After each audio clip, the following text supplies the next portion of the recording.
Alors, bonjour tout le monde, bienvenue à ce nouvel épisode de Mindset Croissance. Aujourd'hui, c'est notre deuxième épisode avec un invité. On a avec nous le flamboyant Nicolas Boyer, un étudiant en kinésiologie, qui vient aujourd'hui pour nous parler dans le fond de son expérience en tant que joueur de hockey et qui a également subi une blessure au LCA, donc le ligament croisé antérieur. Et donc, en lien avec ça, il va nous parler également des lignes directrices en lien avec la prévention des blessures. Donc, n'hésitez pas à vous abonner et à nous suivre pour ne pas manquer les prochains épisodes de Mindset Croissance. Donc, on va commencer tout de suite. Salut Nicolas, comment ça va aujourd'hui? Ça va très bien, vous autres? Dans le fond, Numéro un. euh, on est vraiment content d'avoir un invité. Là, on avait déjà fait un premier épisode avec un invité. C'était Simon la dernière fois, qui était un ami à Mathieu et moi. Et là, on a eu une demande de ta part de venir participer au podcast. Dans le fond, on voulait savoir c'est quoi qui t'amenait à vouloir participer au podcast Mindset Croissance. C'était quoi tes motivations par rapport à ça? Ben, de base, je te dirais que aussi le fait que vous étudiez en nutrition aussi, ça m'intéressait. Puis j'avais commencé à écouter un petit peu le podcast. Fait que aussi j'ai vu l'épisode avec votre invité. Puis j'ai vraiment aimé ça. Puis vous réussissez quand même à bien vulgariser l'information pour la population québécoise qui sont pas dans le domaine scientifique et tout. Puis je trouvais que c'était comme un petit peu un renouveau, on dirait qu'on n'a pas ce type d'information-là. Surtout en kin, vous êtes peut-être un petit peu plus précis que nous autres par rapport à les aspects de nutrition et tout. Puis aussi le fait que j'avais vu Mathieu en fait poster Mindset Croissance et tout sur Instagram, ça m'intéressait tout ça. Puis finalement on a fait un petit meet-up, puis on a pu jaser de ça, puis trouver un terrain d'entente pour essayer de trouver une manière pour qu'on puisse faire ça aussi, là. Ouais, parce que moi puis Nicolas, dans le fond, on a été au primaire ensemble. Puis on a même joué au hockey en plus quand on était, je pense qu'on devait avoir 9 10 ans, je me souviens plus Ouais, exactement. Mais ça faisait un bout qu'on s'était pas vu, qu'on s'était pas parlé, mais on se suivait sur Instagram. Puis là, Nicolas, c'est lui qui m'a contacté en premier, qui m'a dit «Ah, je trouve ça cool, mindset croissance, tout ça». Fait que, ben, j'étais quand même content qu'il ait remarqué, puis j'étais genre, wow, ça fait longtemps qu'on s'est pas parlé, puis tout. Mais à part de ça, j'aimerais ça que tu nous parles un peu de toi, dans le fond. Nicolas Boyer, c'est qui? Puis qu'est-ce que tu fais là, dans la vie? C'est quoi tes projets en ce moment, là? ben je te dirais que c'est une grosse histoire, Nicolas Boyer, je te dirais, à partir depuis que je suis jeune. Moi, quand que j'ai joué au hockey, j'ai tout le temps trippé sur le hockey. J'ai tout le temps voulu essayer de trouver une manière de m'améliorer. Par contre, on avait notre bonne vieille mentalité du no pain, no gain. Fait que le bon vieux no pain, no gain, des fois, ça peut être bon à certains moments, mais que malheureusement, c'est ça qui s'est passé, c'est que de plus en plus que je joue au hockey, plus je me suis spécialisé en fait on dirait, je faisais littéralement ça, de la spécialisation hâtive, mais comme sans m'en rendre compte, littéralement. Puis justement, la spécialisation hâtive, c'est vraiment pas très bon en fait au niveau développement moteur en fait chez les jeunes, puis ça peut amener à des blessures littéralement. Si on refait trop d'un sport ou trop de quelque chose. Puis justement, ben moi, je me disais, ah ben je vais m'entraîner même quand que j'étais jeune, puis tout. Puis finalement, est arrivée l'histoire du ACL. Puis un an, pas joué et tout. Puis en plus, je m'alignais pour un camp 2 lettres aussi dans le niveau Bantam. Puis j'étais vraiment bon puis tout. Puis bang, c'est arrivé du jour au lendemain. Je te dirais que tu sais, pas toutes les personnes qui se sont blessées au moins une fois dans leur vie, ils savent un petit peu qu'est-ce que ça fait d'être en convalescence pendant un certain temps. Puis c'est juste, c'est dur en fait sur le moral à la fin. Puis il y a tellement de littérature en ce moment pour essayer de trouver des manières pour prévenir le plus possible ces blessures-là parce qu'on peut pas tout contrôler les variables du sport. Mais non, c'est ça. En tant que tel, quand j'étais jeune, j'étais vraiment into it dans le hockey. Si je reviens à ça, je fais des escapades un petit peu d'un sujet à un autre. Désolé pour ça. Mais non, c'est ça. J'étais quelqu'un qui était tout le temps sportif. Même j'étais au secondaire, j'ai été dans le programme santé globale. Je sais pas si ça vous dit quelque chose à Polyvalente Sainte-Thérèse. Dans le fond, c'est un programme en fait multisport plein air. Qui après ça fait découvrir plusieurs sports en fait aux adolescents en fait. Puis ça c'est vraiment très bon en fait d'un point de vue développement moteur, c'est très bon. Mais moi je focusais vraiment beaucoup plus sur le hockey que d'autres choses. Fait que c'est sûr que ça l'a affecté ça.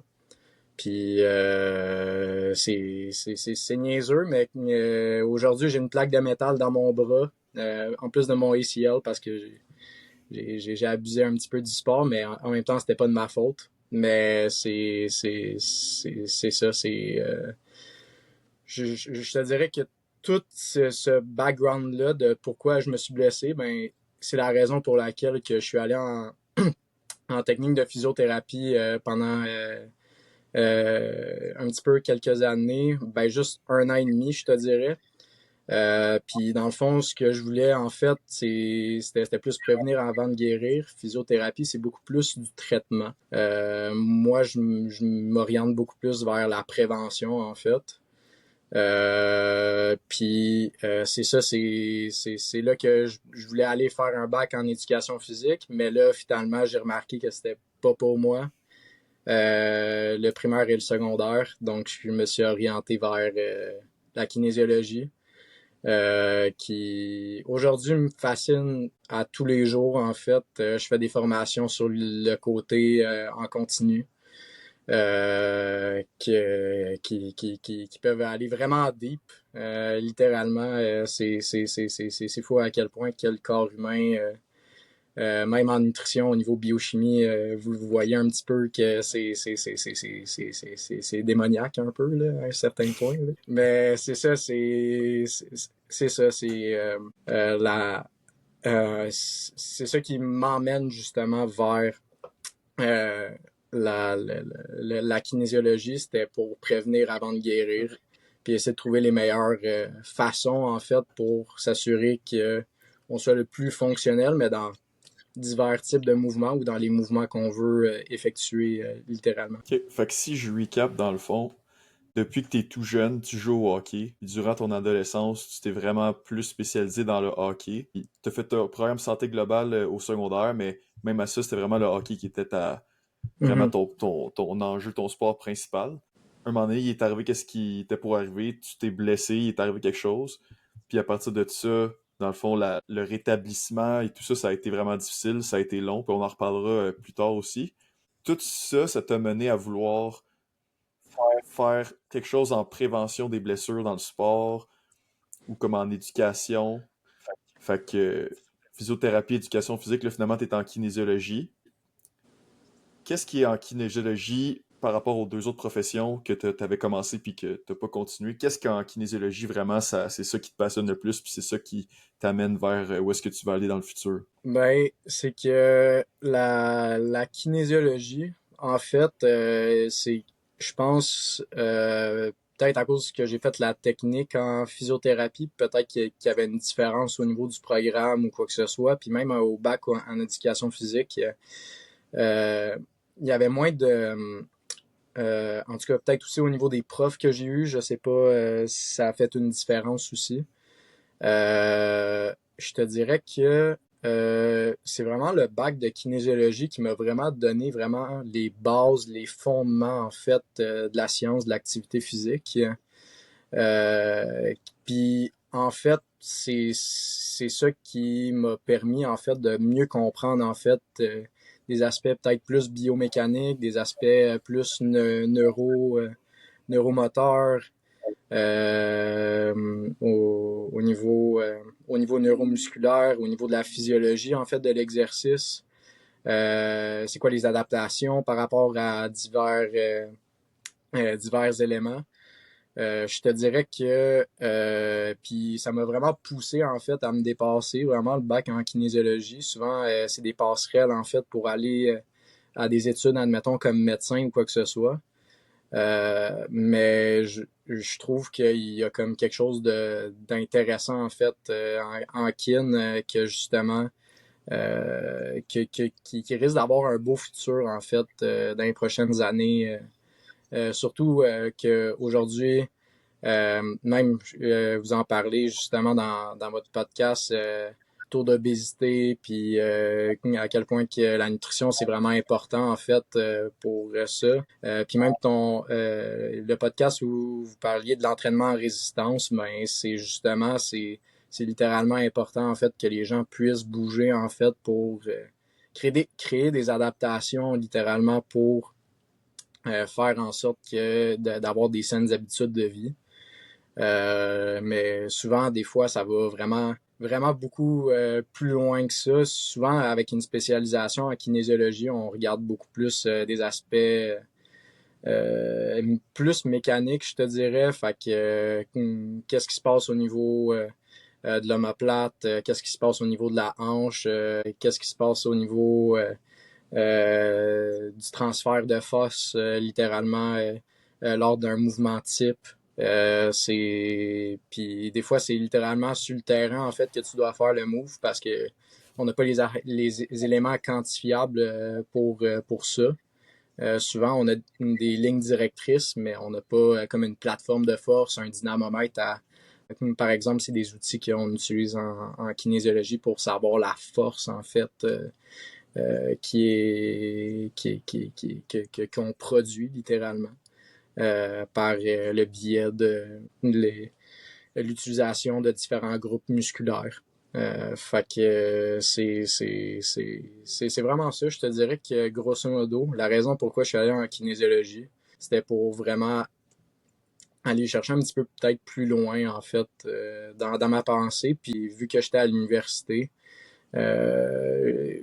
puis qu'il y avait une passerelle pour aller vers ce bac-là, ben je trouve que c'était juste logique en plus avec mes valeurs. En fait, fait que je suis allé directement vers, euh, vers ce bac-là. Un gars qui suit sa passion, c'est parfait ça. Ouais, ouais. Dans le fond, je sais pas si on peut y aller tout de suite, Mathieu, dans le vif du sujet, mais dans le fond, tu es vraiment là ici également pour nous parler de ta blessure au ligament croisé antérieur. Fait que est-ce que je sais pas si on va faire un deep dive dans ce sujet-là. Dans le fond, c'est quoi, selon toi, qui aurait causé. Ben, d'abord, tu peux nous décrire c'est quoi qui est arrivé, c'est quoi la blessure, c'est quoi l'incident. Ouais. Puis également, après ça, nous mentionner, selon ton point de vue d'étudiant en kinésiologie, c'est quoi les causes possibles, c'est quoi qui a causé ça. Et après ça, ben, y aller avec ta réadaptation. Mais là, c'est bien du stock. Là. Commence une étape à la fois. Là. Il y a tellement de variables à regarder, mais je vais essayer de rendre ça le plus digestible possible. Euh, je te dirais que dans le fond, qu'est-ce qui s'est passé, c'est que je suis allé plaquer quelqu'un contre la bande, en fait, pendant les camps double lettre.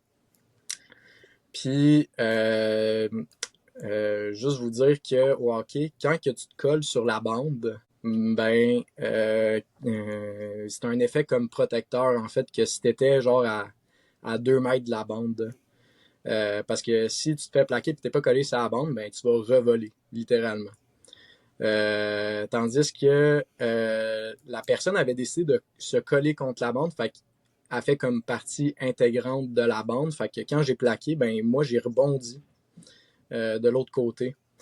Fait que qu'est-ce qui s'est passé, c'est que j'ai mal atterri sur ma jambe, puis ça a fait une belle rotation en fait au niveau du tibia puis du fémur.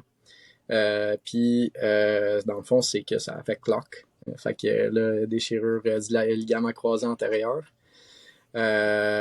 Puis ça, c'est dû à des mécanismes dû à cause que des fois, les muscles sont pas préparés pour ce type de choc-là.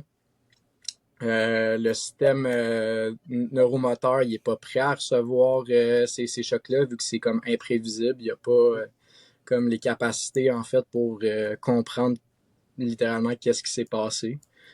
Il y a des aspects aussi que vu que les mouvements sont faits en rotation, c'est souvent des mouvements en fait qui sont très, en tout cas dans mes années à moi ou de comment que j'ai été suivi puis comment que je me suis entraîné, j'ai jamais entraîné des mouvements en rotation. J'ai jamais entraîné des mouvements spécifiques en rotation, fait que ça peut être un facteur qui peut affecter ça. Mais je te dirais que vu que au hockey, t'as les jambes fléchies pour être dans une position athlétique, lorsque tu pousses, ben dans le fond, tes ligaments, en fait, au niveau de tes côtés de genoux sont slack. Ils produisent plus de tension, littéralement. Fait que c'est les muscles puis tes ligaments au niveau de tes pivots centraux qu'on appelle qui sont dont le ligament croisé antérieur qui est attaché au niveau du tibia en avant, qui va en fait littéralement permettre à ce que ton tibia il recule pas en fait, pour pas qu'il se décroche de ta jambe littéralement. Mais quand que les ischios sont trop raides, sont pas assez forts, ben c'est les ligaments qui prennent le coup. Donc quand que on doit ben, quand j'ai fait le coup puis là j'ai rebondi, ben j'ai pas été capable de, de justement de réussir à être bon puis à pas tomber puis à pas subir les chocs mécaniques qui sont arrivés au niveau de mon genou. Fait que c'est ça, c'est comme ça que c'est arrivé en fait cette blessure-là, littéralement. Puis c'est ça, c'est souvent dans des mécanismes de rotation que ça se passe dans des changements de direction, que le ligament croisé antérieur se déchire. Fait que c'est ça, c'est principalement ça, je te dirais, ou dans des mouvements où que il y a juste trop de tension au niveau des ischio-jambiers, les ischio-jambiers sont plus assez forts. C'est des mécanismes qui peuvent affecter le tout, je te dirais. Ok. Tu sais, j'imagine, là, t'as plaqué quelqu'un contre la bande, mais j'imagine que c'était pas la première fois de ta vie que tu faisais ça. Fait que, tu sais, c'était pas le. Il est juste arrivé comme une malchance à ce moment-là de. Tu sais, toi, t'as mal fait ou il a bougé, le joueur a bougé d'une façon que tu t'attendais pas ou comme. Tu sais, comme. Puis là, ça a fait que t'es tombé sur ton genou. Mis à part. Tu sais, tout, tu sais, l'impact, le choc, puis le fait que t'as pas été capable de te rattraper, est-ce que tu vois d'autres raisons, mettons, qui auraient pu, d'autres facteurs qui auraient pu peut-être entraîner la blessure, tu sais? Des fois, on entend souvent que quand on est comme overworked, tu sais, surchargé de volume, quand on est beaucoup fatigué, quand on vit du stress, etc., ça peut augmenter le risque de blessure. Fait que je sais pas, pour toi, à ce moment-là, quand la blessure est survenue, est-ce que ça aurait pu être des facteurs qui auraient pu influencer ça? Je te dirais que ça peut être des facteurs qui peuvent être intéressants en fait à voir comme ça parce que tu sais, veux pas que quand t'es jeune, des fois on se met de la pression pour rien à la fin là. Surtout dans des aspects de compétition comme ça, des fois tu veux te mettre à niveau en fait avec les autres, puis tu vas te surpasser littéralement pour ça. Malgré que on reste dans la mentalité no pain no gain, on va essayer de pousser pareil, même si à la fin on a mal. Mais après ça, même quand que t'es jeune, tu sais même pas c'est quoi tes limites des fois. T'as comme pas une vision en fait de c'est quoi la limite en tant que telle. Fait que je te dirais que ça se peut, puis même peut-être au niveau de nutrition, je te dirais, ça peut avoir un impact aussi. Je mangeais pas le mieux en fait dans ces années-là. Fait que c'est sûr que ça peut avoir un énorme impact aussi, là. Puis surtout que aussi le facteur récupération qui peuvent être en ligne de compte. Il y a beaucoup de facteurs à regarder littéralement chez un corps humain. Après ça, je pense qu'il y a aussi un aspect mécanique, genre biomécanique en arrière de ça. Parce que souvent, quand on essaye de vouloir compenser d'une manière ou d'une autre, même s'il y a comme de la douleur au bas du dos ou je sais pas quoi, ton corps il essaye de compenser d'une manière ou d'une autre. Fait que c'est ça. Fait que j'ai un petit peu appris à la dure, je te dirais. Ouais. J'ai une autre question pour toi par rapport à ça. Si tu me dis que c'était au camp d'entraînement, ça se peut-tu que c'est après une période de la période estivale, donc sûrement tu faisais pas du hockey, tu arrives en septembre, là, c'est le camp d'entraînement, puis c'est là que tu t'es blessé, genre? C'était au retour, dans le Ouais, fond? Ah, c'est ça. Ou ton exact, corps était pas exact. autant prêt, autant adapté que. C'est la même chose qu'on parlait, moi puis Mathieu, dans les épisodes précédents. Là, je parlais que je joue au baseball. Puis pendant l'hiver, nous, on joue dans une ligue récréative, donc on pratique aucunement le baseball durant la période hivernale. On arrive au mois de mai, puis là, on a un standard à atteindre. Tant de nombre de manches à lancer, il faut que tu fasses tant de pitch, il faut que tu arrives, il faut que tu frappes, il faut que tu cours. Il y a tellement de trucs qu'on revient à un standard qui est normatif, mais on ne sait pas pratiquer de l'hiver. Puis là, après ça, ben, première chose que tu vois, les gars, ils ont mal dans le bras quand ils lancent. Ceux qui vont faire leur premier sprint de l'année, ils vont faire un claquage à l'ischio-jambier. Fait que c'est tous des trucs qu'on voit. Donc, j'imagine que toi, c'est un peu la même chose avec ta blessure que tu as subie. C'était dans une période où tu n'étais pas encore adapté complètement. Là. Non, c'est ça, tu sais, c'est que après ça, tu sais, veux pas. Le baseball, c'est un sport quand même assez complexe aussi, on va se le dire, là. Surtout au niveau du nombre de lancers et tout qu'il faut faire même dans une semaine. Littéralement, il y a de la littérature là-dessus, sur le nombre de lancers que tu dois faire littéralement dans une semaine pour pas que tu surcharges les tissus, en fait. Ça reste que on a beaucoup puis ça, je parle en fait de vive voix en fait par rapport à ça, c'est que des fois on met beaucoup de pression sur les plus jeunes en fait, puis on veut tellement mettre de la pression, on veut tellement que notre jeune genre réussisse en fait littéralement, qu'on oublie littéralement l'aspect récupération. Fait que c'est souvent ça, c'est que après ça, il y a comme plein d'aspects surtout que justement, j'avais eu mon cours de principe, méthode et application à l'entraînement, puis justement, si t'as pas les quatre piliers dans le fond, justement, moi puis Mathieu, on en parlait justement la dernière fois qu'on s'était vu, mais si t'as pas ta nutrition, tu t'entraînes pas bien, en fait, souvent c'est aussi ça. Tu récupères pas puis que ton sommeil est pas très bon, ben c'est sûr et certain qu'à un certain point, il y a quelque chose qui va tomber à quelque part. Puis après ça, il y a un aspect aussi stress aussi, je pourrais l'amener aussi là-dedans, mais comme si t'as pas ces piliers-là qui sont quand même solides au niveau physiologique, c'est comme ça devient vraiment difficile en fait pour t'assurer d'une meilleure prévention des blessures, littéralement. Ouais, ça met beaucoup de choses en perspective, puis ça me fait réfléchir. Puis je me remets dans ma peau de moi qui avait comme 10 ans puis qui jouait au hockey, puis je me souviens que quand que la saison commençait, c'était toujours comme un peu des pratiques, mais là, tu te faisais évaluer pour savoir, tu vas-tu être dans le A, dans le B, dans le Ouais. C, 2C, etc. Puis tu sais, t'as comme un peu une anxiété de comme, ah, je veux performer parce que, tu sais, je veux être dans le A, tu sais. Moi, j'ai jamais joué dans le A personnellement, j'étais tout le temps dans le B ou dans le C. Pas grave, mais tu sais, je peux imaginer que, tu sais, tout l'été au complet, t'as pas vraiment fait de hockey pour la plupart des gens. Tu sais, t'as joué au soccer ou t'as joué à, tu sais, t'as fait autre chose. Puis là, tu t'arrives, tu recommences à jouer au hockey, t'étais peut-être même pas actif pendant l'été, puis là, on te met un stress de comme, ah, faut que tu performes là parce que c'est comme, tu vas te faire classer dans une équipe.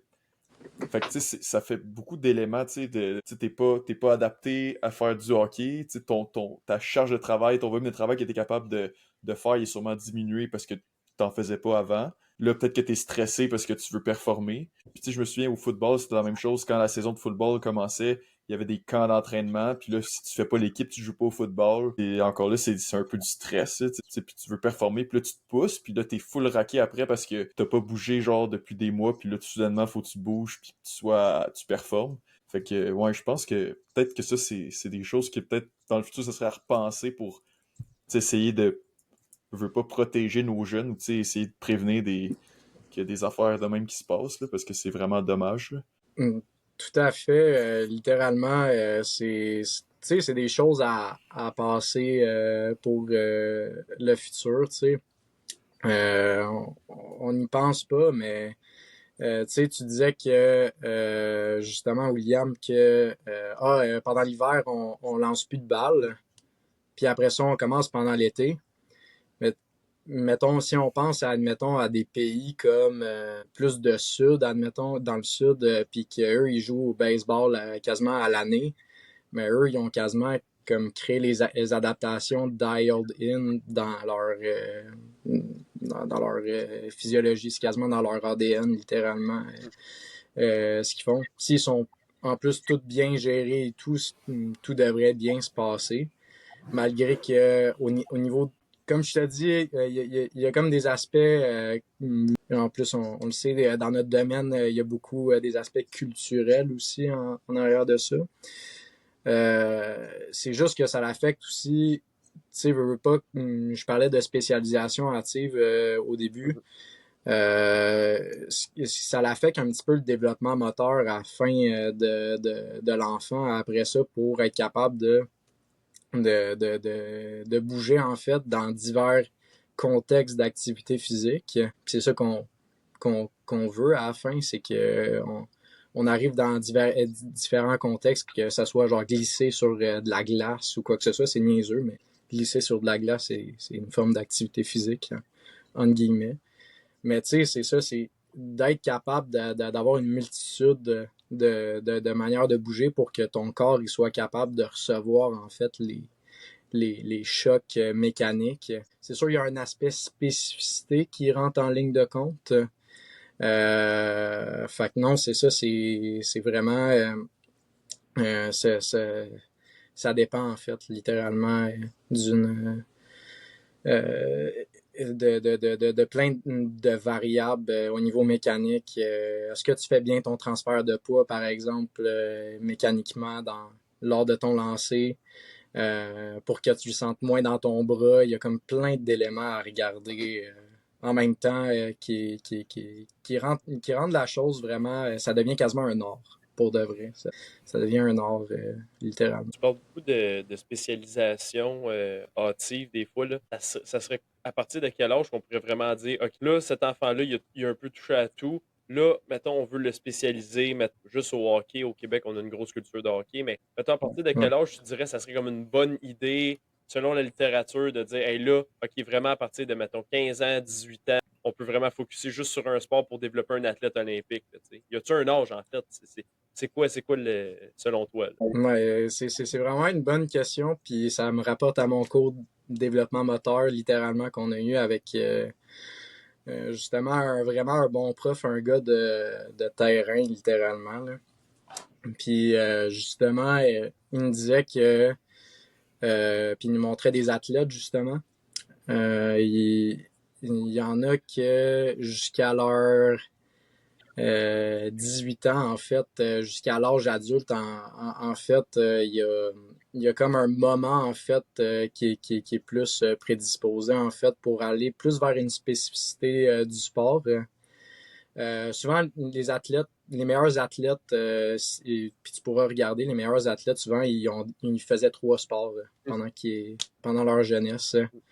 Parce que, dans le fond, ils ont comme créé une multitude d'éléments pour être bons dans divers contextes d'activité physique. Puis là, ça a créé plein d'adaptations au niveau neuromoteur, surtout au niveau neuromoteur, parce que je sais pas si je m'en vais là-dedans, mais je pense que ça va être intéressant pour tout le monde, en fait. C'est que quand un enfant il prend naissance, en fait, c'est que ton cerveau, les connexions, en fait, dans ton cerveau, littéralement, parce que c'est de l'électricité littéralement dans ton cerveau. Qu'est-ce qui se passe? Puis tu as plein de connexions en fait entre tes différentes neurones, littéralement, mais tu as plus de connexions qu'un cerveau adulte. Fait que c'est comme plus frais. C'est pour ça qu'on dit que les enfants, c'est des éponges, littéralement. C'est que vu que les connexions sont fraîches, c'est plus facile de faire les connexions que quand tu es adulte. Fait que c'est un concept qu'on a appris qui s'appelle... c'est un gros mot pour dire quelque chose, ça s'appelle l'élagage synaptique. Que dans le fond, ton corps, il brise en fait littéralement des connexions nerveuses au fil du temps s'ils sont pas utilisés. C'est if you don't use it, you lose it, littéralement. Fait que c'est souvent quand on est jeune que c'est vraiment très important en fait de montrer différents éléments moteurs en fait parce que ça va créer en fait tous les différents patterns pour qu'ils puissent mieux bouger en fait en général dans la vie de tous les jours. Ok. Fait que les enfants, ce serait mieux qu'ils pratiquent plusieurs sports et pas juste un seul, parce que ça va les mettre dans plein de situations différentes. Ils vont apprendre à utiliser leur corps dans des espaces, dans des situations différentes. Puis après ça, ça va, selon ce que tu me dis, là, dans la littérature, on observe que les enfants qui ont fait ça, c'est des athlètes meilleurs par la suite. Puis quand on parle, mettons, de faire 3 sports, par exemple, est-ce que c'est, mettons, avoir une saison dans l'année pour chaque sport ou c'est les faire comme un peu en même temps? C'est quoi qui est observé le plus, selon toi aussi? On n'est pas allé dans ces détails-là. Pour être honnête, je suis pas allé dans ces détails-là, puis j'ai pas lu la littérature par rapport spécifiquement à ça. Fait que je te dirais que en tant que tel, je pense que en fait, si tu fais 2 sports, en fait, admettons dans pendant la période entre septembre puis avril environ, c'est environ ces moments-là, je pense que les saisons ils se font. Je te dirais que des fois, ça peut créer du surmenage littéralement, en fait, chez l'enfant, littéralement. Fait qu'il faut quand même faire attention, littéralement, pour ça. Mais je pense que à la fin, c'est juste de montrer différents sports, différentes manières de bouger. Puis faut pas que ça soit abusif parce que je veux pas si on bouge trop parce qu'on se dit ben bouger c'est bien, mais des fois trop c'est comme pas assez. Là, c'est fait que tu sais aussi parce que j'avais vu un petit peu de littérature là-dessus en nutrition que si parce que vu qu'on bouge beaucoup, on fait beaucoup de sport, ben si on n'a pas comme les calories en fait qu'il faut, ben ça peut nuire à la croissance littéralement. Fait que c'est ça l'affaire, c'est que euh, quand on arrive dans ces éléments-là, je pense que aussi il y a comme un petit peu un rôle du parent aussi à trouver des manières pour faire du sport, pas juste, admettons, oui, il peut avoir un sport organisé, mais il peut faire d'autres sports aussi dans son temps libre, mais il faut juste que ça soit comme planifié puis que ça soit pas trop de surmanage chez, euh, chez l'enfant, en fait. Excellent point, excellent point. Puis si vous voulez un exemple terrain, parlant pas de la spécialisation hâtive, tu sais, Patrick Mahomes, le carrière étoile des Chiefs de Kansas City, littéralement, ils ont fait un documentaire sur lui sur Netflix, je pense, là. Puis littéralement, il explique que le baseball, c'est là qu'il a tout appris ses trucs pour lancer. Tu sais. Fait après ça, c'est devenu un carrière étoile au football, mais tout l'aspect de son développement, comment lancer, parce que c'est lancer au baseball, lancer au football, au final, c'est pas la même mécanique du tout, mais c'est un processus qui est relativement similaire, j'imagine, au niveau de la kinésiologie. Mais littéralement, moi, quand j'ai pris des cours pour mieux lancer au baseball, un camp pendant l'hiver, ben, littéralement, il me faisait lancer un ballon de football aussi parce que, tu sais, le ballon de football, si tu le lances pas bien, c'est instantané, tu vas le voir, il va tourner tout croche. Puis si tu le lances bien, ben là, il va faire un beau cigare, tu sais. Donc, de ce point de vue-là, lancer le ballon de football, c'est peut-être un petit peu plus difficile à apprendre. Versus une balle de baseball, tu peux juste la lancer n'importe comment puis elle va avancer. Mais c'est ça. Donc, tu sais, de pratiquer et le football et le baseball, si on veut devenir un meilleur lanceur en général, c'est bon quand on est jeune. Tu sais, j'imagine qu'il y a plein d'autres sports qui sont similaires. Tu sais, mettons, un bon lanceur au football et au baseball pourrait peut-être aussi être un bon lanceur au javelot, peut-être. Tu sais, c'est une référence un peu bizarre, mais peut-être que ça pourrait fonctionner. Ben, justement, on avait un cours en kin qu'on parlait des transferts, en fait, entre les différents sports. Que ça soit des transferts positifs, que ça soit des transferts négatifs ou des transferts neutres. Littéralement, il n'y a aucun transfert qui peut se faire. Puis justement, le lancer de baseball puis le lancer de football, ça a quand même un certain transfert. C'est juste que c'est pas la même grosseur de l'objet, c'est pas le même poids. Fait que il y a plein d'éléments qu'il faut prendre en compte aussi. Tu vas pas prendre une balle de baseball comme un ballon de football. Fait que c'est sûr et certain que au niveau moteur, ça reste que c'est relativement le même mouvement. C'est juste que au niveau de la mécanique, comme tu disais, le transfert, il va mieux se faire. C'est juste que vu que l'objet est différent, le transfert, il va être plus difficile au début, mais après ça, quand que tu viens catcher quelque chose sur le terrain, en fait, ben tu viens comprendre mieux comment faire le mouvement. Fait que non, c'est ça, c'est après ça, faire ces sports-là en conjointement en tant que tel, ça crée une nouvelle stimulation au niveau du système nerveux, ça crée de la neuroplasticité, puis ça l'aide aussi au niveau de la prévention des blessures à un certain point. Après ça, c'est juste, faut pas que le bras soit surmené, puis il faut balancer des deux côtés. Il faut quasiment apprendre à lancer des deux côtés. Parce que il y a des aspects mécaniques qui peuvent rentrer en ligne de compte au niveau de la motricité, puis au niveau de la musculature, comment que ça peut affecter. Là. Mais non, c'est ça, c'est pour revenir au niveau de transférabilité, je trouvais ça intéressant.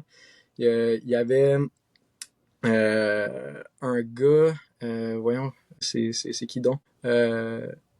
Ouais, Russell Martin, des Blue Jays.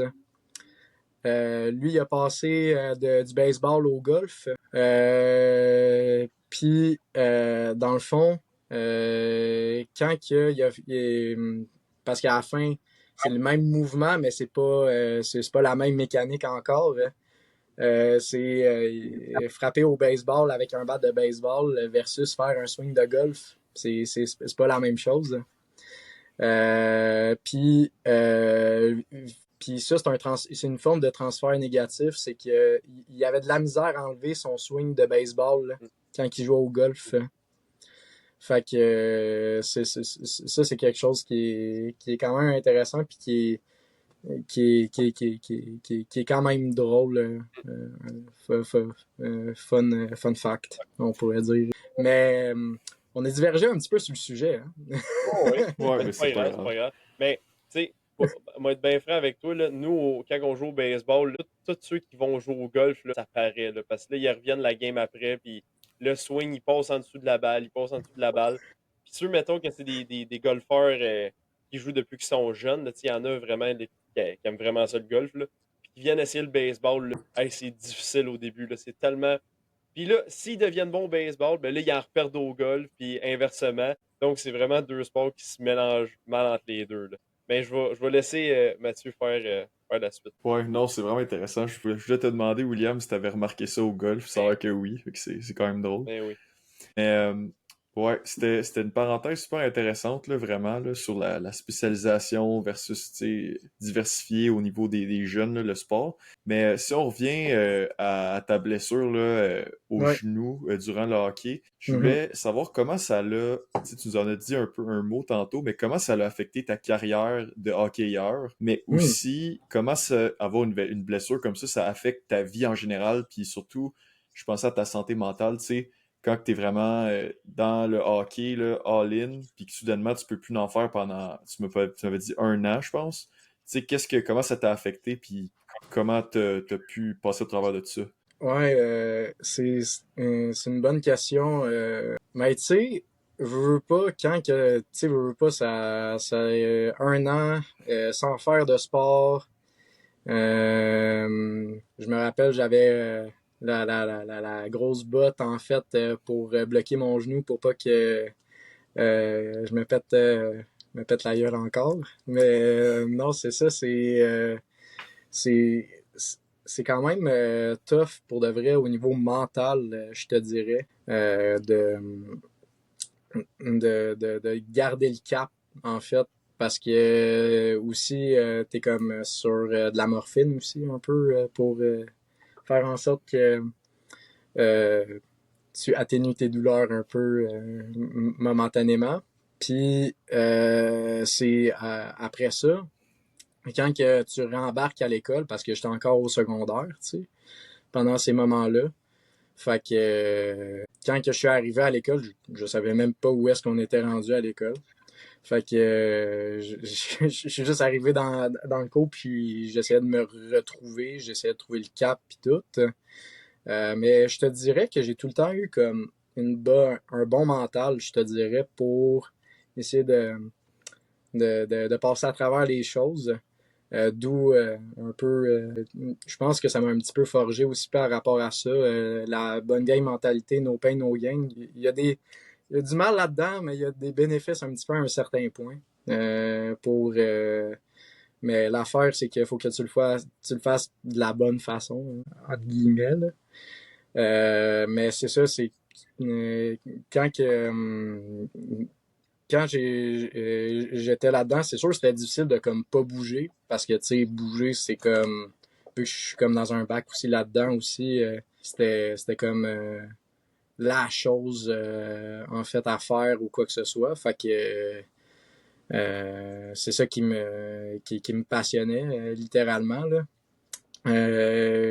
Bouger littéralement. Fait que, c'est comme si tu m'enlevais comme une petite partie de moi, littéralement. Fait que c'est ça, je pense que à la fin, ce qui m'a le plus affecté, c'est littéralement le fait de pas être capable de bouger, littéralement. C'est puis jouer et puis regarder Walking Dead des longueurs de journée, mais bon, ça c'est une autre affaire là.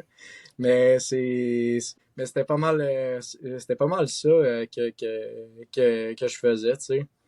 Mais quand que j'étais capable de rebouger, c'était vraiment cool. Quand que j'ai commencé à faire ma physiothérapie, euh, c'est un petit peu là que j'ai comme commencé à avoir comme le petit sparks au niveau de l'entraînement, je te dirais. Euh, Puis à me dire, ah, je m'oriente peut-être plus vers quelque chose qui s'oriente vers l'activité physique. Souvent, c'est pas mal tout le temps ça. Là. Dans notre domaine, c'est souvent tu te blesses, fait que là, tu as le goût d'aider les gens à pas se blesser un peu. Là. C'est souvent la même chose. Fait que non, c'est ça, je te dirais que tout a comme un petit peu parti de là, à un certain point, pour ça. Mais au niveau mental, je te dirais que c'était des up and down, là, je te dirais. Puis pour le hockey, est-ce que tu as recommencé à jouer au hockey après? Comme qu'est-ce qui est arrivé par rapport à ça? Ben, tu sais, ça, c'est vraiment une bonne question parce que il s'est passé des choses que finalement, que je me disais, finalement, je suis pas prêt pour commencer à jouer quand que j'avais recommencé. Parce que je faisais juste des exercices de physiothérapie. Puis c'est pas mauvais, en fait, les exercices de physiothérapie. C'est extrêmement bon. C'est juste que les exercices ont un point de vue plus d'isolation au lieu d'avoir de l'intégration, littéralement. L'intégration de plusieurs chaînes musculaires en même temps. Fait que c'est ça qui m'a un petit peu limité, hein, je te dirais. Habituellement, il y a comme un spectrum, je te dirais, qu'il faut suivre en réadaptation. Que j'ai suivi, en fait, j'ai suivi une formation, je sais pas si vous connaissez ça, RehabU. Peut-être que vous avez Non. vu ça passer. Ben, dans le fond, il y a comme un spectrum qu'il faut que tu suives, qui est travailler les structures anatomiques au début, qui peut être genre post-chirurgie. Puis bien sûr, il faut attendre certaines phases pour faire le travail des structures anatomiques. Après ça, on a le travail plus au niveau entraînement fonctionnel, mais après ça, on y va plus vers de l'entraînement spécifique au sport directement après. Puis on suit ce cursus-là pour faire en sorte que la personne soit le plus adaptable en fait à son sport, littéralement. Puis c'est ça qui s'est passé, c'est que j'ai pas moi, on m'a dit que, OK, tu peux réembarquer sa glace, mais ça veut pas dire que j'étais prêt pour réembarquer sa glace. Puis moi, j'avais tellement hâte d'arriver sur la glace que, dans le fond, quand j'ai fait ma pratique de hockey, ben, c'est ça qui s'est passé, c'est que à la fin de ma pratique, ma jambe a shaké pas mal.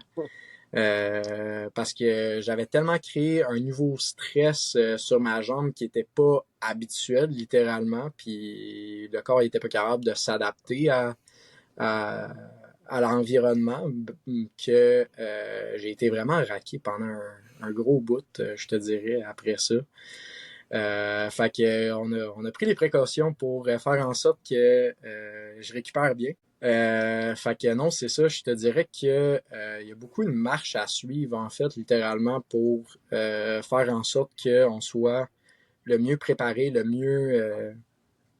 mieux encadré pour faire face au sport, littéralement. C'est intéressant. Puis ouais, je peux imaginer là, la jambe qui a pas travaillé beaucoup depuis un bout. Puis là, soudainement, let's go, hockey, all-in, je suis excité, je retourne sur la glace. Puis là, comme quelqu'un qui revient du gym après une longue pause. Puis là, il est raqué de partout après parce qu'il est allé trop fort, il a fait trop de volume, etc.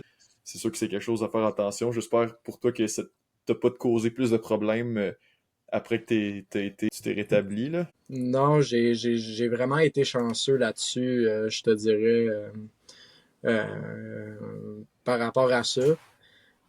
Mais non, c'est ça, c'est après ça, tu sais, c'est comme toute une tu sais, tu te dis, ah ben là, c'est logique, faut suivre des étapes, mais des fois, on connaît pas trop les étapes, on y va un petit peu sur le fly et tout, fait que c'est pour ça que c'est important d'aller voir les professionnels de la santé, surtout spécialistes de la science de l'activité physique, parce qu'eux, ils savent comment faire en sorte de ramener la personne de bon pied pour le sport, en fait.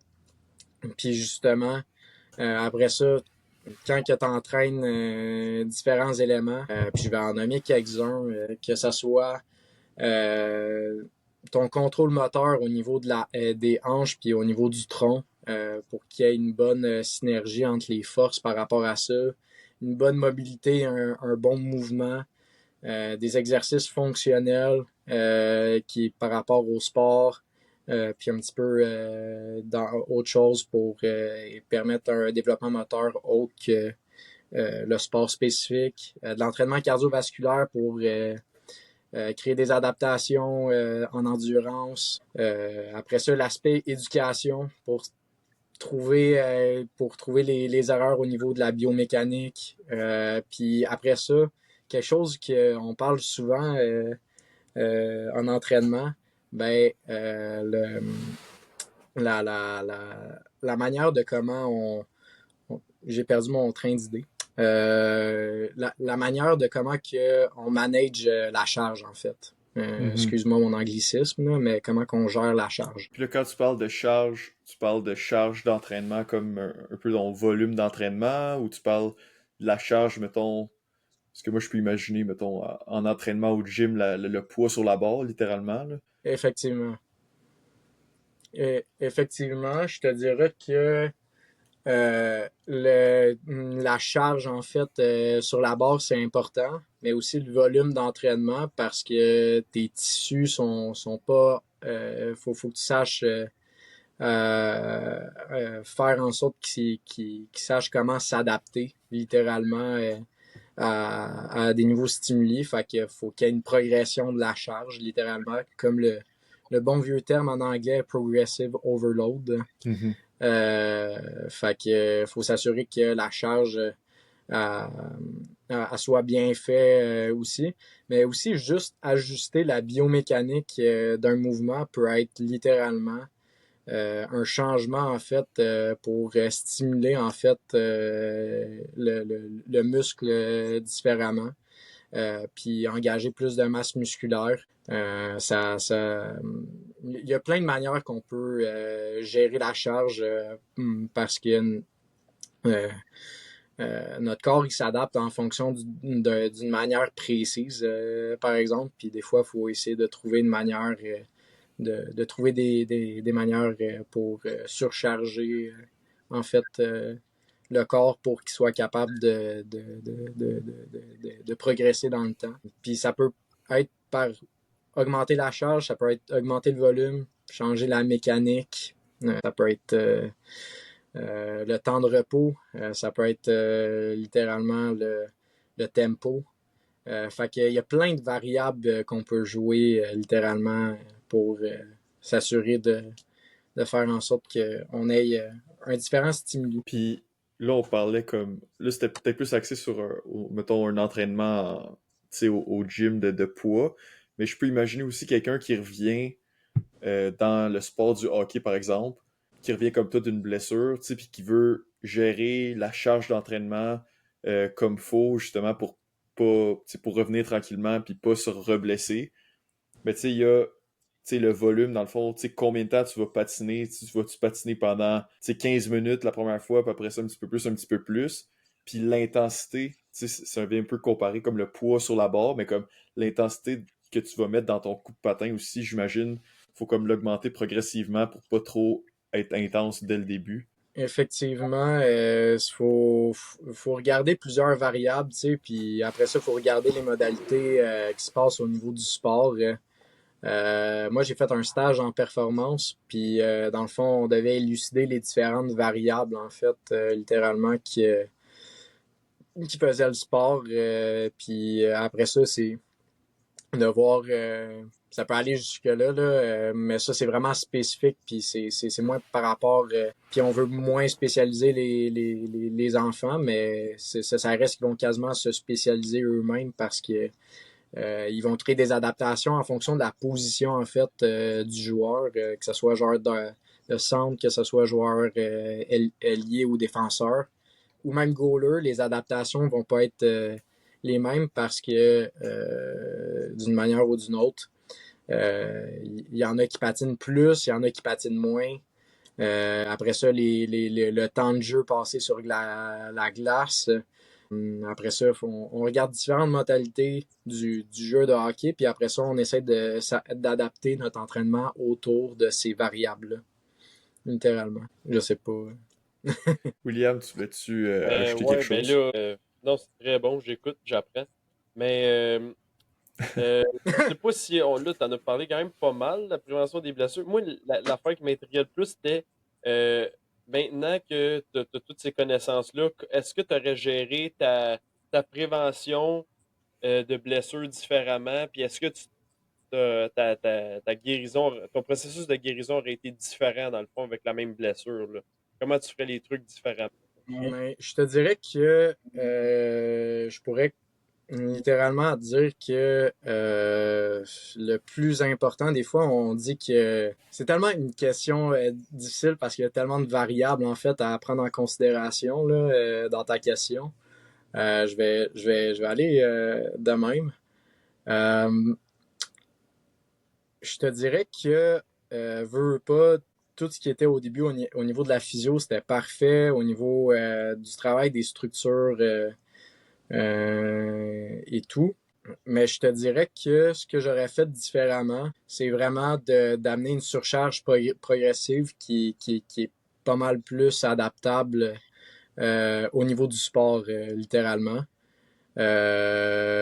Si tu veux, je peux te dire un exemple, par exemple. Parce que, par exemple, j'étais capable de faire des squats, j'étais capable de faire comme les mouvements fonctionnels qui sont valides littéralement dans la littérature scientifique pour souvent par les protocoles que les physiothérapeutes ils ont une panoplie de mouvements à regarder.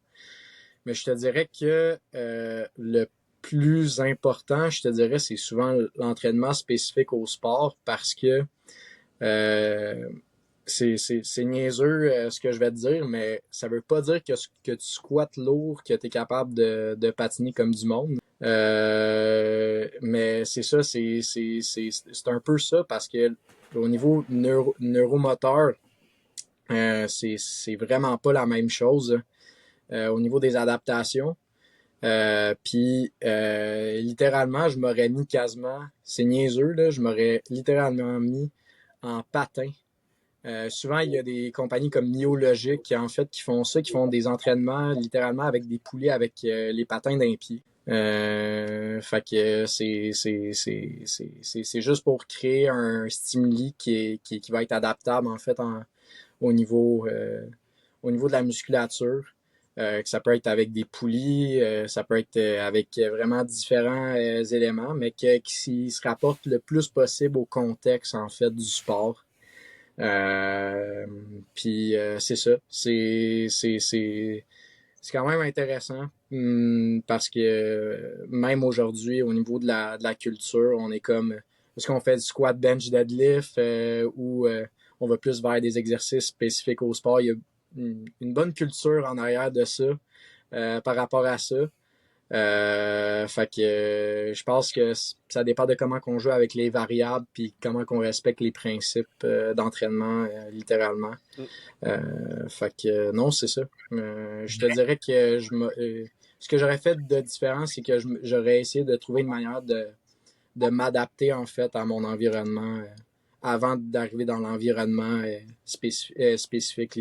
Ouais, puis, tu sais, je suis pas un expert de l'activité physique, tu sais, je m'y connais un peu, mais tu sais, je peux imaginer que, tu sais, faire des squats, mettons, au gym, ça va t'apporter, tu sais, un conditionnement qui pourrait être utile au hockey, ça va pas t'apporter tout ce que tu as besoin, tu sais, ça va t'aider à avoir plus de force, mettons, dans tes jambes, puis, tu sais, un certain conditionnement, mais tu peux pas seulement faire ça pour te préparer au hockey. Fait que dans le fond, ce que je comprends, c'est que tu penses que pour, mettons, te rétablir un peu plus vite ou un peu mieux, ça aurait été intéressant d'avoir pas seulement des squats, des deadlifts, etc., mais aussi comme un élément de, tu sais, stimulation de patin ou peut-être même juste faire du patin, mais à une certaine intensité plus faible, juste pour réapprendre le mouvement puis comment le faire comme faut, avec ton nouveau ligament un peu, là, si on peut dire. Là. Ouais, ben dans le fond, c'est qu'ils ont pris des morceaux en fait de mon muscle, littéralement, de mon muscle ischio-jambier, puis ils ont utilisé ça pour faire un nouveau tendon. C'est une chirurgie en fait que je pense que j'étais d'un premier, je pense, dans mes années qu'ils commençaient à faire cette chirurgie-là, parce qu'avant, ils enlevaient carrément le ligament croisé antérieur. En tout cas, ça va bien. En ce moment, aujourd'hui, ça va bien. Mais non, c'est ça, c'est ça que je te dirais que euh, si je peux continuer avec ce que tu dis, oui, le squat, ça va être bon pour travailler les tissus puis créer des adaptations au niveau des tissus musculaires, tendons, ligaments. Mais l'affaire, c'est qu'il faut comprendre qu'on n'est pas dans un monde à une dimension, puis on vit dans un monde à trois dimensions. Puis quand on regarde un squat, c'est très linéaire. Un squat, tandis que dans un mouvement sportif, c'est un mouvement qui est carrément qui se passe dans les trois dimensions, littéralement. Fait que ça soit. Fait que dans le fond, le mouvement, il n'est pas très linéaire tout le temps. Fait que c'est ça, c'est que faut comprendre que oui, le squat, ça peut être bien, mais dans un certain contexte, tu vas être juste bon pour faire le squat. Quand que tu vas arriver pour faire d'autres mouvements, ben c'est que tu t'auras tellement adapté à ce type de mouvement-là que quand que tu vas arriver, admettons, sur la glace ou quoi que ce soit, ben tu n'auras pas comme les capacités neuromotrices puis la mécanique de préparer. Fait que c'est pour ça que ça reste intéressant littéralement de créer des adaptations peut-être un petit peu plus spécifiques par rapport au sport parce que ça crée des mouvements de rotation en fait littéralement au niveau des membres, surtout quand on utilise une poulie littéralement. C'est tout le temps des mouvements en rotation ou quoi que ce soit. Fait que faut comprendre que nos muscles sont pas faits pour travailler juste dans un plan linéaire, mais aussi sont faits pour travailler en intégration, aussi dans des mouvements athlétiques sportifs, justement comme ça. C'est vraiment un bon point que tu amènes par rapport à ça. C'est l'aspect vraiment plus spécifique. Là, si on veut être bon au hockey, il faut jouer au hockey. Exemple personnel, mettons depuis 2 ans, peut-être, je fais vraiment plus du powerlifting là, dans mon entraînement. Fait que beaucoup de squats, beaucoup de deadlift aussi. Puis je me rappelle aller jouer à patinoire extérieur l'année passée. L'hiver passé, vraiment, là, j'ai jamais été autant fort au squat, au deadlift. Je suis arrivé sur la glace, j'ai jamais été autant mauvais que ça au hockey parce que, de un, j'étais plus lourd, donc ça, déjà, ça aide pas pour patiner. Là, je traînais plus de pouces sur mes épaules, on s'entend. Puis après ça, hey, j'étais stiff de partout. Ça n'avait aucun sens. T'sais, mes cuisses n'ont jamais été autant grosses, mes fesses, puis c'est les muscles que tu vas utiliser quand tu patines, mais j'ai jamais autant pas patiné. C'était vraiment terrible. Mais tous mes muscles étaient comme désentraînés pour le. Pas mes muscles, là, mais j'avais pas d'adaptation pour le hockey. Puis ma meilleure période au hockey, c'était quand j'étais jeune. J'ai arrêté de jouer au hockey très jeune. Là, je pense que j'avais 12 ans. Mais quand j'avais, mettons, 10 ans environ, je faisais des cours. Dans le temps, ils appelaient ça power skating.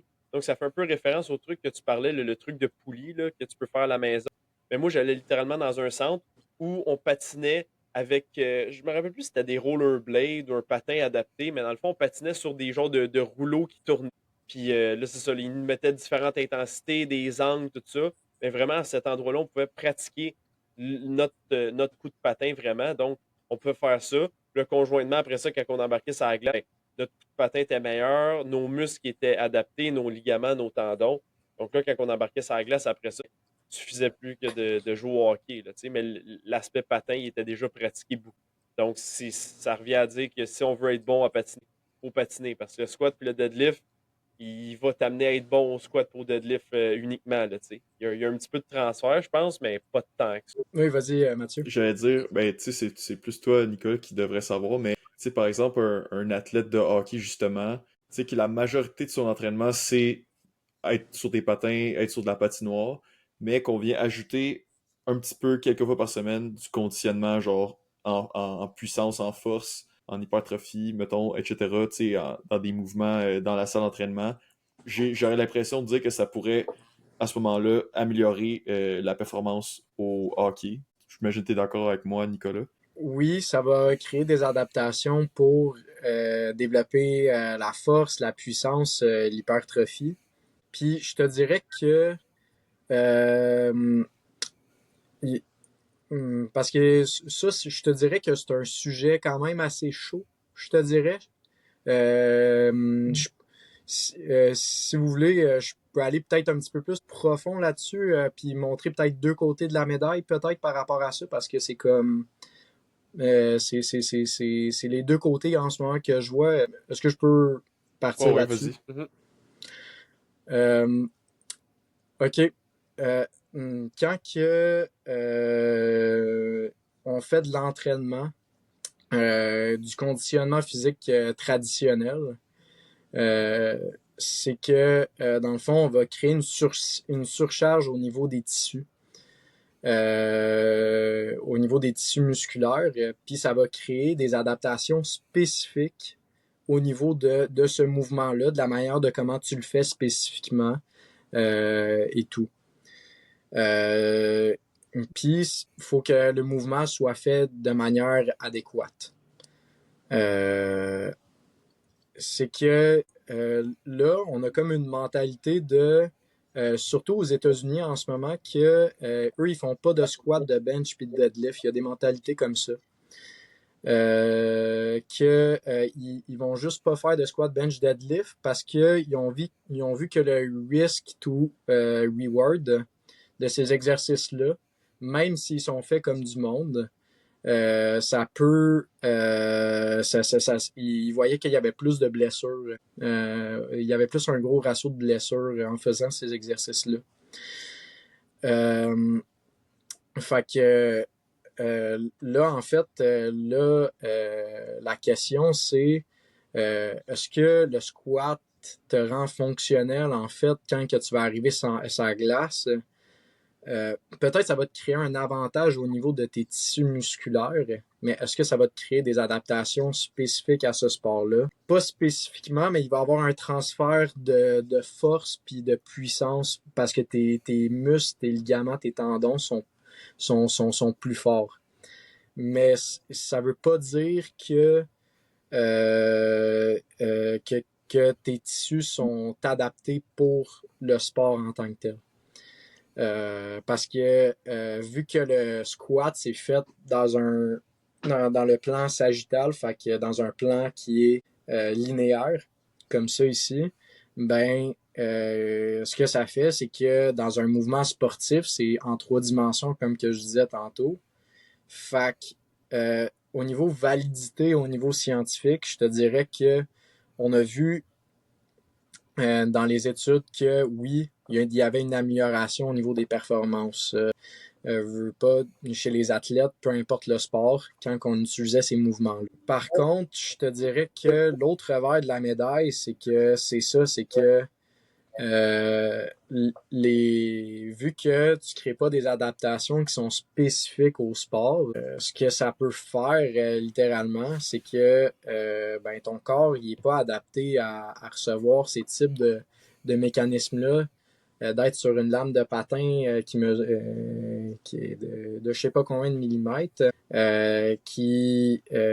versus un squat, ben c'est ça, c'est que comme je te dis, il y a comme un aspect que il va avoir, oui, un mouvement qui va se faire au niveau dans le plan sagittal qu'on appelle, mais aussi il va se passer des mouvements au niveau latéral puis au niveau de rotation. Fait que c'est là que les adaptations, littéralement, chez cette culture-là, en fait, qui font ça, ils vont plus croire que euh, on devrait entraîner les joueurs autant dans un plan qui est vertical que dans un plan qui est horizontal pour créer des adaptations qui sont plus spécifiques en fait dans, dans les mouvements en fait de tous les jours littéralement parce que c'est des mouvements qui ont fait à tous les jours, la marche, la course, la course à pied. Ça reste ou même un mouvement de lancer, c'est un mouvement qui se fait à 3 dimensions. Fait que, si on peut créer des adaptations, puis qu'on adapte la biomécanique par rapport à ça, c'est sûr qu'on va avoir des athlètes plus performants. Puis si on est capable de venir ajuster plusieurs éléments ensemble, que ce soit sommeil et tout, ben que ça puisse fonctionner. Il y a beaucoup de personnes dans le monde athlétique qui font pas de squat, bench, deadlift, surtout dans le MMA, justement. Il y a certains athlètes qui font ça, dans de la lutte. Fait que non, c'est ça, je te dirais que au niveau validité scientifique, oui, effectivement, le squat, le bench, le deadlift, il est très intéressant. Par contre, il faut regarder l'autre aspect qui reste quand même très important. Non, c'est sûr que si, mettons, t'es un joueur de hockey ou peu importe le sport, tu veux que ton entraînement, la majorité, ça soit faire le sport, parce que comme tu dis, faut que tu t'adaptes au mouvement que tu vas faire pendant ton sport. Mais par exemple, tu sais, j'ai de la misère à imaginer, tu sais, quelqu'un qui veut développer vraiment, tu sais, comme tu dis, ses tissus musculaires, là, sa force musculaire. Bon, c'est difficile de trouver un autre exercice qu'un squat pour améliorer ça. Où j'imagine en faisant du patin, oui, tu peux améliorer ta force à un certain point, mais le squat, ça va comme, vraiment focuser sur tes muscles, tes articulations, etc. Puis j'imagine aussi, il y a comme un certain renforcement de tes tissus qui se fait, si on parle de prévention de blessures un peu, c'est d'avoir des tissus qui sont plus résistants, plus forts. Puis après ça, quand tu t'en vas sur la glace, puis là, tu pratiques ton sport, ben, au niveau de de cette mécanique-là, tu l'as pratiqué beaucoup, fait que c'est pas un enjeu vraiment. Euh, Puis aussi, tu sais que tu as dit que des fois, il y en a qui décident de pas faire de squat, bench, deadlift parce que ça peut causer des blessures, mais en même temps, tu sais, si le mouvement il est fait comme du monde, avec une charge qui est pas exagérée, avec une bonne technique, le risque de se blesser, il existe, mais j'ai l'impression que c'est beaucoup moins élevé que juste en faisant du hockey contact, par exemple. Tu sais, comme tu dis, c'est comme en 3 dimensions, il y a tellement de choses qui peuvent se passer. Fait que, on dirait au niveau des blessures, j'ai de la misère à m'imaginer que on déciderait de pas faire d'entraînement, de conditionnement, musculation parce que ça fait des blessures, alors que dans ma tête, ça pourrait peut-être même aider à les prévenir. Je sais pas qu'est-ce que t'en penses là-dessus. Je te dirais que, comme je te dis, au niveau validité scientifique, puis au niveau, par exemple, je te donne un exemple de mouvement, le Nordic Curl. Il a souvent été dit comme un exercice important pour la prévention des ligaments croisés antérieurs, justement. Parce qu'ils ont vu que ça réduisait les blessures jusqu'à possiblement je suis pas sûr, je vais pas dire n'importe quoi, mais ça allait jusqu'à plus de 70% environ qu'il y avait une diminution des risques de blessures. Puis même encore là, il est challengé cet élément-là, je te dirais. Fait que non, je te dirais que oui, il y aurait peut-être place euh, parce qu'il y a sa validité scientifique. Après ça, euh, sur le long terme, euh, je dois être honnête là-dessus. Puis c'est là que on sait pas, il y a comme une zone grise où il y a comme un noir ou blanc un peu là-dessus. C'est que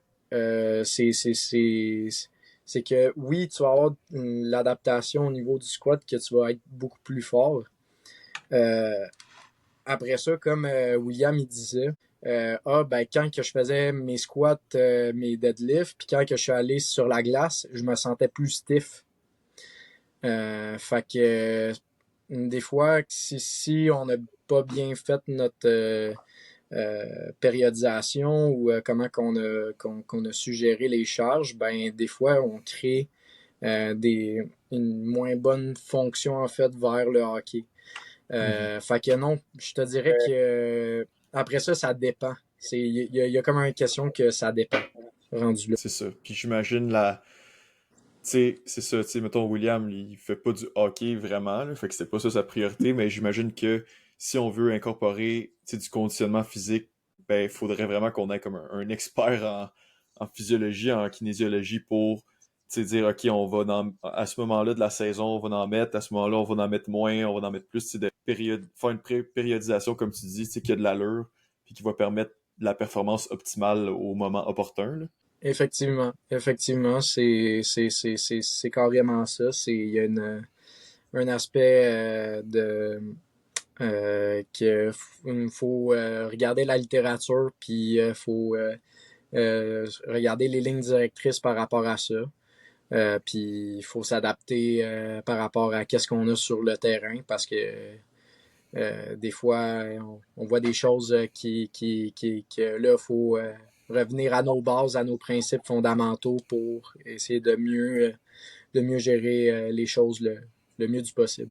On arrive un peu vers la fin de l'épisode, là, puis dans le fond, une question. Mettons que tu pouvais revenir puis te parler à toi, genre, avant ta blessure, tu sais, qu'est-ce que tu dirais à ton toi du passé que de faire pour essayer de prévenir là, la blessure pour pas qu'elle arrive, là? C'est quoi tu sais, mettons, des points un peu plus précis de que tu penses que ça aurait pu aider de faire X, Y, Z choses pour prévenir ta blessure? Si on se fie comme aux lignes directrices de prévention de blessures et tout ça, qu'est-ce que t'en penses? Mais moi, je dirais de pas faire du hockey 12 mois par année. Ça peut être déjà un facteur.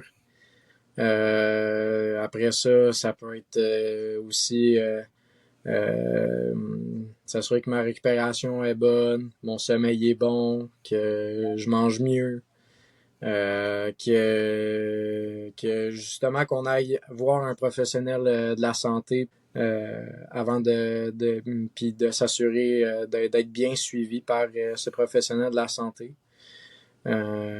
pour s'assurer qu'il y ait pour que ça soit optimal en fait pour le développement du joueur. Pas parce que souvent c'est ça, c'est quelque chose qui nous disait dans le bac. C'est facile d'entraîner un joueur ou un athlète, mais le plus difficile, c'est de faire durer la carrière d'un athlète. Fait que je te dirais que aussi, c'est d'aller voir les bonnes personnes au bon moment.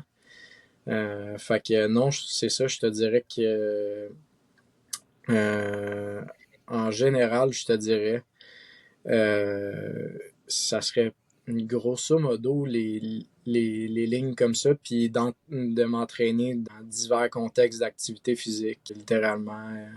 Que ce soit avec des poulies, avec ballon suisse, que ce soit avec des élastiques, que ce soit...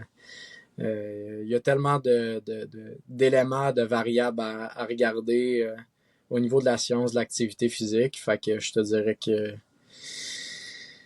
je te dirais ça comme ligne directrice, mais même encore là, après ça, je dis les mots, mais l'application sur terrain, c'est vraiment beaucoup plus compliqué que ça, je te dirais.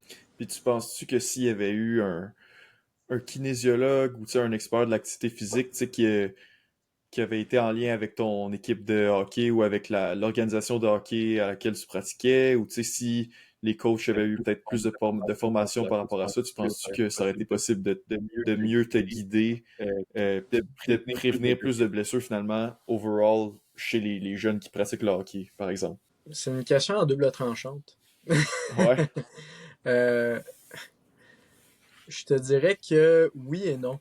Je vais te dire oui et non parce que des fois, quand t'es jeune, t'as comme ta petite tête de cochon, un peu, puis que tu veux, tu fais à ta tête un peu. Mais aussi, il y a comme un aspect aussi, je te dirais peut-être, oui, si on est capable de répéter l'information le plus souvent possible, puis oui, si les parents, en fait, parce que c'est souvent des parents bénévoles, en fait, qui sont là souvent. Puis, tu sais, c'est pas de leur faute. Ils ont comme pas de. Ils ont leur vécu, mais ils ont pas une formation spécialisée en kinésiologie. Fait que c'est sûr et certain que je te dirais que oui, ça aurait possiblement un impact, c'est sûr, à la fin. D'être bien entouré, en fait, de professionnels comme ça. Ben, c'est super. Fait que on arrive pas mal vers la fin de l'épisode. Fait que je Mhm. voulais savoir, qu'est-ce qu'on peut te souhaiter pour le futur? As-tu des objectifs à court, moyen, long terme là, pour ta carrière personnelle là, de Nicolas Boyer, le kinésiologue? Mais je te dirais que en ce moment, ce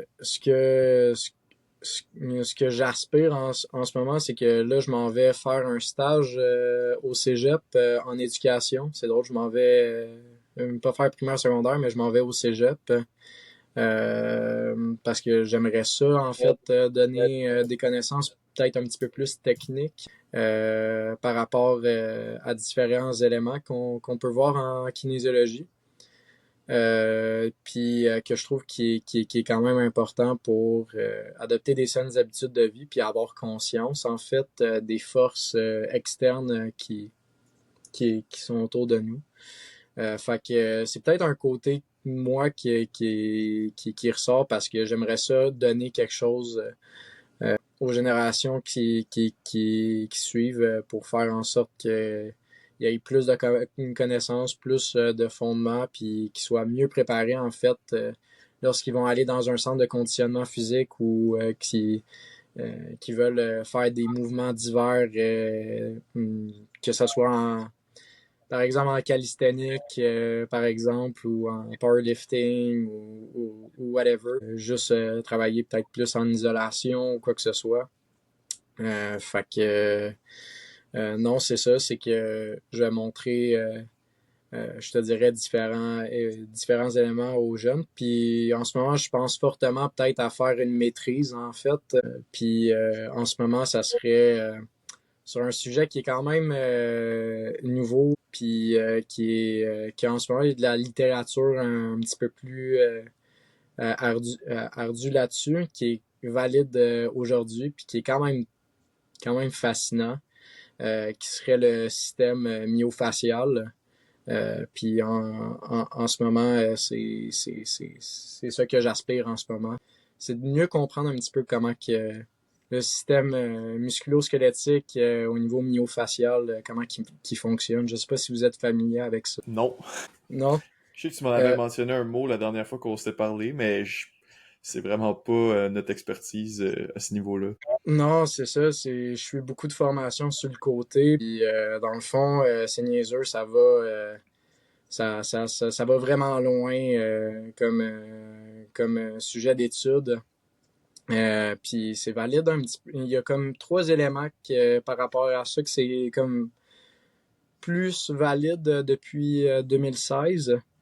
Fait que puis en ce moment, on a besoin de plus de littérature pour confirmer ça, même s'il y a des éléments de terrain en fait qui osent nous faire croire qu'il y a quelque chose qui se passe littéralement. Je peux vous donner un exemple. Il y a comme